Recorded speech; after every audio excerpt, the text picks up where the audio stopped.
Hey everyone, welcome to Neolife Cooking Club. Today we're doing 10-minute stovetop pizza. That's right, we're not using an oven today. First step, we're gonna roll out our dough. We're just using a pizza base mix, which you can find at any supermarket, or you can just make your own.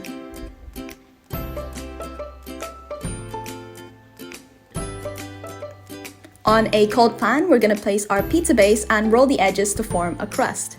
Today we're using our 10-inch Gourmet.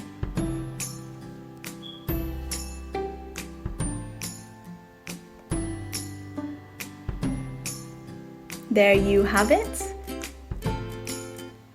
Now it's time to add the sauce of your choice. Today we're using tomato ketchup, but you can use whatever you want.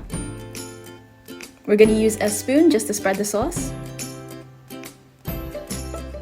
Now it's time to add the toppings. Today we're using sliced red onion, some chopped bell pepper, and also some spinach for our vegetarian pizza.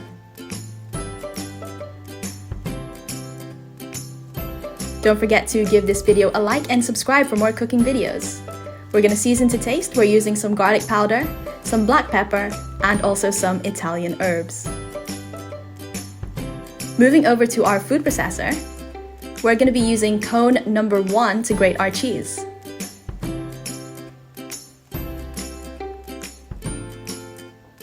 Turn your Gourmet to make sure there's an even layer of cheese on top. Our food processor makes this so easy. We're just gonna add a bit more Italian herbs on top. And now it's time to cook. We're gonna put our Gourmet on medium heat and cook our pizza for 10 minutes. And just like that, your pizza is done. Look at that. And the pizza lifts right off and you're ready to serve. Look at that cheese. Enjoy!